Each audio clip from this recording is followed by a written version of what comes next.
ବଦନାମ ବଦନାମ ଆଉ ବଦନାମ। ଏମିତି ଜଣେ କେହି ନଥିଲେ ମୋତେ ନିଚା ଦେଖାଇବାକୁ ଚାହୁଁନଥିଲେ। କିଏ କହୁଥିଲା ମୁଁ ତାକୁ ବେଡ୍ ଟଚ୍ କରୁଥିଲି, କିଏ କହୁଥିଲା ମୁଁ ତାକୁ ପସନ୍ଦ କରୁଥିଲି, କିଏ କହୁଥିଲା ତୋ ଝିଅକୁ ଟିକେ ଜଗିକି ରହ, ନହେଲେ ମୁଁ କୁଆଡ଼େ ତାକୁ ନେଇକି ପଳେଇଯିବି।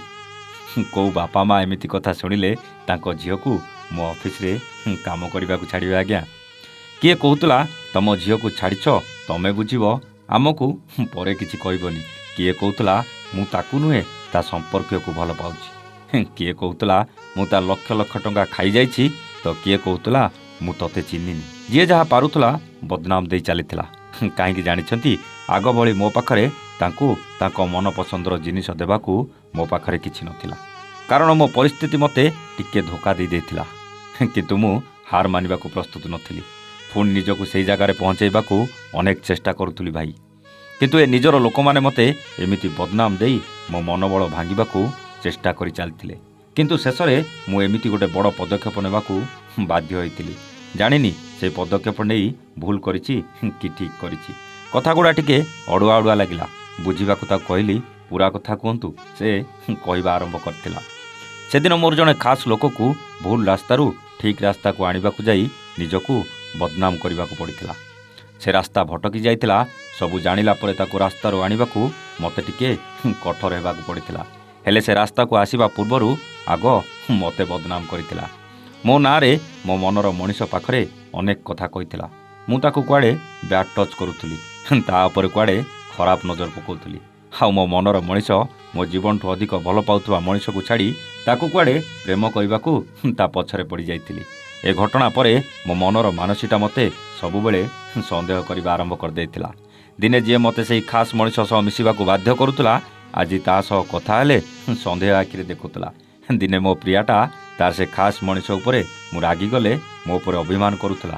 ଆଜି ସେ ମୋର ଯେମିତି ସବୁଠୁ ବଡ଼ ଶତ୍ରୁ ହୋଇସାରିଥିଲା। ଖାସ୍ କରି ତାର ସେ ପ୍ରିୟ ମଣିଷ ସହିତ ମିଶିବା ଯେମିତି ମୋ ପାଇଁ ଅଭିଶାପ ହୋଇଯାଇଥିଲା।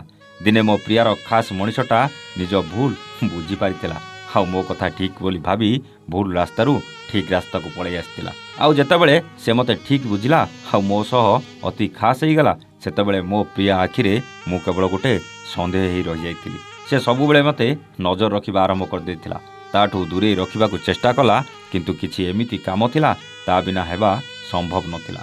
ବାଧ୍ୟ ହୋଇ ମିଶିବାକୁ ତ ପଡ଼ୁଥିଲା। କ'ଣ ବୁଝିପାରିଲ କି ନାଇଁ ଭାଇ? ଟିକେ ଭଲରେ ବୁଝେଇ ଦେଉଛି। ମୋ ନିଜଠୁ ଅଧିକ ଭଲ ପାଉଥିବା ମୋ ମନର ମଣିଷ ମାନେ ମୋ ପ୍ରିୟାର ଜଣେ ଖାସ୍ ଲୋକ ସହ ମୋର ସମ୍ପର୍କ ନିବିଡ଼ ହୋଇଯାଇଥିଲା। ଏମିତି ନୁହେଁ କି ସମ୍ପର୍କ ନଥିଲା, ସମ୍ପର୍କ ବି ଆଗରୁ ଥିଲା, କିନ୍ତୁ ଦୂରରେ ଥିଲା। ହେଲୋ ହାୟର ସମ୍ପର୍କଟା ଦିନେ ନିବିଡ଼ ହୋଇଯାଇଥିଲା। କାହିଁକି ନା ମୋ ନିଜ ଲୋକଟା ମୋତେ ତା ସହ ସମ୍ପର୍କ ନିବିଡ଼ କରିବାକୁ ବାଧ୍ୟ କରୁଥିଲା। ହେଲେ ସେ ସମ୍ପର୍କ ଦିନେ ବଦନାମ ଦେଇ ଅନେକ ଦୂରକୁ ଚାଲି ଯାଇଥିଲା। ବଦନାମ ଦେବାରେ ମୋ ମନର ମାନସିର ଯେତିକି ଭୂମିକା ଥିଲା, ସେତିକି ଭୂମିକା ମୋ ନିଜ ଲୋକମାନଙ୍କର ବି ଥିଲା। ଆଉ ତାଠୁ ବେଶୀ ଭୂମିକା ସେ ନିବିଡ଼ ସମ୍ପର୍କ ହେଇଥିବା ମଣିଷର ବି ଥିଲା। ସେ ଗଲା ପରେ ତ ମୋର ଅନେକ କ୍ଷତି ହେଇଥିଲା। ଆଉ ସେଇ କ୍ଷତି ସବୁ କାହାକୁ ଦେଖାଯାଉନଥିଲା, କିନ୍ତୁ ବଦନାମ ଗୁଡ଼ା ଭରିକି ଥିଲା। ସବୁ କଷ୍ଟ ଯନ୍ତ୍ରଣାକୁ ସହି ନିଜେ ପରିଶ୍ରମ କରି ଉଠିବାକୁ ଚେଷ୍ଟା କରିବା ଆରମ୍ଭ କରିଦେଇଥିଲି। ଅନେକ ଘାତ ପ୍ରତିଘାତ ଭିତରେ ଟିକିଏ ଉଠିବାକୁ ଚେଷ୍ଟା କଲାବେଳେ ପୁଣି ଗୋଟେ ବଦନାମ ମୋ ମନୋବଳକୁ ଭାଙ୍ଗି ଦେଇଥିଲା। କିଏ କହୁଥିଲା ମୁଁ କୁଆଡ଼େ ତାର ଲକ୍ଷ ଲକ୍ଷ ଟଙ୍କା ଖାଇଯାଇଥିଲି। ଏଥର ଯିଏ ବଦନାମ ଦେଉଥିଲା ସେ ବି ନିଜର ଥିଲା। ଦିନ ଥିଲା ତା ପାଇଁ ସବୁ କିଛି କରିଥିଲି। ହେଲେ ସମୟ ଟିକେ ମୋତେ ପଛକୁ ଭିଡ଼ି ଧରିଥିଲା। ମୋ ପ୍ରିୟାର ଖାସ୍ ଲୋକ ଗଲା ପରେ ପରେ ମୋର ଅନେକ କ୍ଷତି ପାଇଁ ମୁଁ ଟିକେ ଆର୍ଥିକ ଦୁର୍ବଳ ହୋଇଯାଇଥିଲି। କାହିଁକି ନା ସେ ମୋ ଅଫିସର ସବୁ କିଛି ଥିଲା। ତେଣୁ ମୋତେ ସବୁ ବୁଝିବାକୁ ଆଉ ଜାଣିବାକୁ ଟିକେ ସମୟ ଲାଗିଲା, ଯେଉଁଥିପାଇଁ ମୋତେ ଅନେକ ଗୁଡ଼ିଏ ଅବଷ୍ଟାକଲକୁ ସାମ୍ନା କରିବାକୁ ପଡ଼ିଥିଲା। ସେଥିପାଇଁ ଆଗ ଭଳି କାହାକୁ ସାହାଯ୍ୟ କରିପାରୁନଥିଲି। ସବୁ ନିଜେ ବୁଝି ନିଜେ କରି ଆଗକୁ ବଢ଼ିଥିଲି। ପୁଣି ଥରେ ଭାଙ୍ଗି ଯାଇଥିବା ଅଣ୍ଟାକୁ ସିଧା କରୁଥିଲି। ହେଲେ ତାରି ଭିତରେ କିଏ କହୁଥିଲା ମୁଁ ତତେ ଚିହ୍ନିନି, ତ କିଏ କହୁଥିଲା ମୋତେ ତମ କଥା ଜମା ଭଲ ଲାଗୁନି। ତ କାହାକୁ ପଦେ କହିଲେ ସିଏ ଆଉ 10 ପଦ ଯୋଡ଼ିକି କହୁଥିଲା। ତ କିଏ ମା ଭଉଣୀ ବି ଏକ କରିଦେଉଥିଲା। ଏମାନେ ସବୁ ମୋ ନିଜ ଲୋକ ଥିଲେ ଭାଇ, ଯେଉଁମାନେ ମୋ ସାମ୍ନାରେ କଥା ହେବାକୁ 100 ଥର ଭାବୁଥିଲେ। ଆଜି ମୋ ପରିସ୍ଥିତି ପାଇଁ ତାଙ୍କ ଆଗରେ କୁକୁରଠି ବି ହୀନ ହୋଇଯାଇଥିଲି। କିଏ ମୋତେ ବ୍ଲକ୍ କରିଦେଉଥିଲା, ତ କିଏ ମୋ କଲ୍ ଉଠାଉନଥିଲା।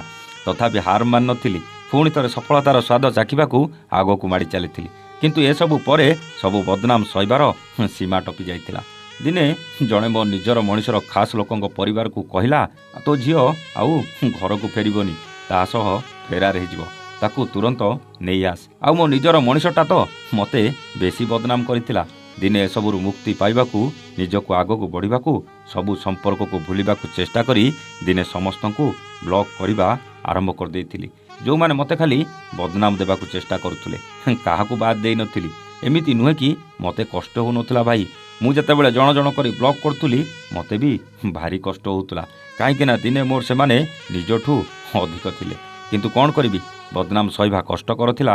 ବାଧ୍ୟ ହୋଇ ସମସ୍ତଙ୍କୁ ବ୍ଲକ୍ କରିଦେଇଥିଲି। ମୋତେ ଆଗକୁ ବଢ଼ିବାକୁ ଆଉ ମନ ଦେଇ ମୋ କାମ କରି ସିଡ଼ି ପରେ ସିଡ଼ି ଚଢ଼ିବାକୁ ଏଇଟା ହିଁ ସେଇ ଗୋଟେ ଶେଷ ରାସ୍ତା ଥିଲା ବୋଲି ମୁଁ ଭାବିଥିଲି। ଜାଣିନି କେତେ ଭୁଲ କରିଛି ଆଉ କେତେ ଠିକ୍ କରିଛି, କିନ୍ତୁ ମୁଁ ଭାବୁଛି ନିଶ୍ଚିତ ଠିକ୍ କରିଛି। ନହେଲେ ଏଇସବୁ ଭିତରେ ମୁଁ କ'ଣ ନିଜକୁ ଆଗକୁ ବଢ଼େଇ ପାରିଥାନ୍ତି ଭାଇ? ମୋ ପାଖରେ ତା କଥାର ଉତ୍ତର ତ କିଛି ନଥିଲା, ହେଲେ ଆପଣଙ୍କ ପାଖରେ ତ ନିଶ୍ଚିତ ଥିବ। ଟିକେ କୁହନ୍ତୁ, ସେ ନିଜକୁ ଆଗକୁ ବଢ଼ିବାକୁ ତାକୁ ବଦନାମ କରୁଥିବା ସବୁ ମଣିଷକୁ ଆଉ ଆଗକୁ ବଦନାମ ଭୟରେ କିଛି ମଣିଷ ସହିତ ସମ୍ପର୍କ କାଟି ସମସ୍ତଙ୍କୁ ବ୍ଲକ୍ କରି କ'ଣ ଠିକ୍ କରିଛି? ଯଦି ଆପଣଙ୍କ ଉତ୍ତର କମେଣ୍ଟରେ ଦେବେ, ତେବେ ସେ ନିଜ ଠିକ୍ ଭୁଲର ବିଚାର କରିପାରିବ ଆଜ୍ଞା। ରହୁଛୁ, ନମସ୍ତେ, ଜୟ ଜଗନ୍ନାଥ।